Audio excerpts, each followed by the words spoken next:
Welcome to Top 10 Facts about whatever comic books, movies, video games, whatever.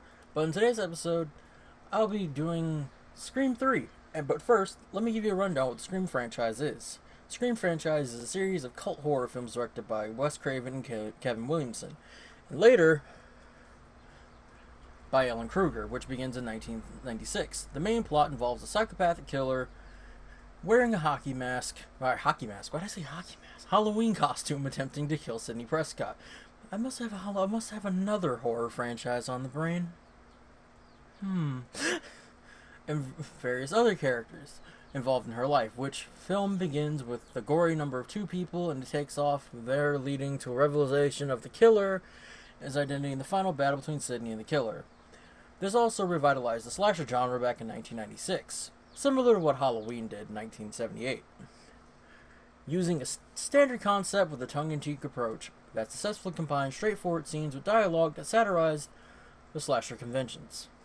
And now we jump into the worst of the franchise. Now let's talk about Scream 3, with 10 facts about Scream 3. Scream 3 was supposed to be the last of the Scream franchise until 11 years later, where they decided to reboot it like every other horror franchise was getting. And less than stellar results came from it. But we're not talking about Scream 4. We'll get to that eventually. Let's talk about Scream 3 and 10 facts about Scream 3, starting with number 1. Fact number 1.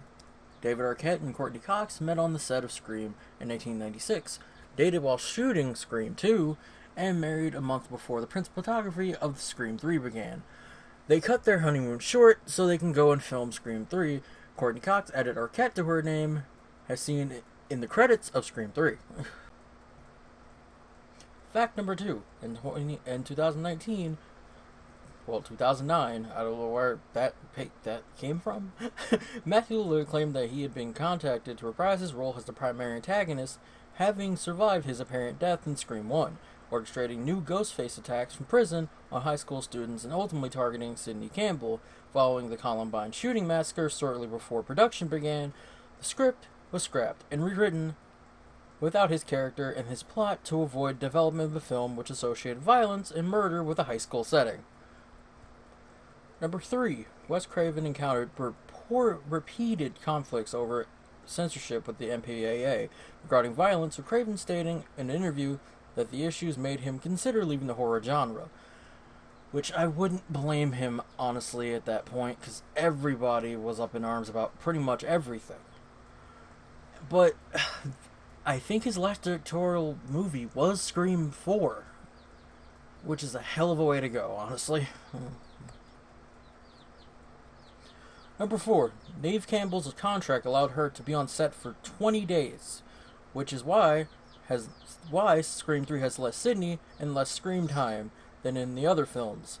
As a result of her role being reduced, more emphasis was put on the supporting characters, which probably didn't help Scream 3's production in any way, shape, or form. That and that fucking voice changer. That thing is a problem.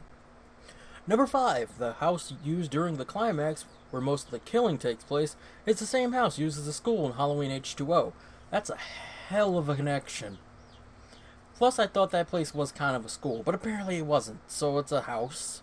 That's a huge house. That's a very, very huge house.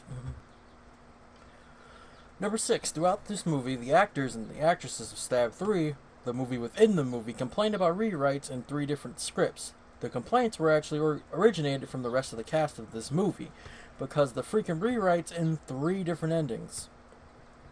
The studio could not settle on an actual script, so they kept having to write it in the middle of filming, which is really a bad practice, and no film should ever do that. I'm looking at you, X-Men, Dark Phoenix.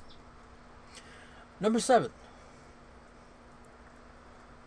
At around 1 hour, the bathroom in which Sidney Campbell finds Angelina on the set of Stab 3 is a replica of the one in which Sidney was attacked in Scream 1, as evident by the position of its doors and the soap dispenser design.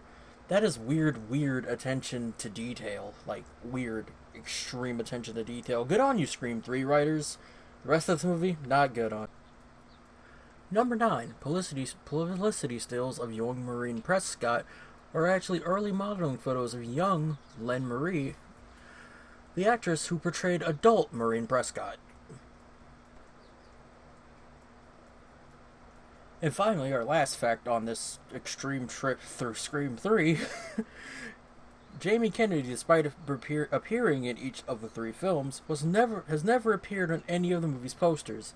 He wasn't exactly a big star. He's not a big star either now. I know he had a show on the WB when I was a kid, but that's about it.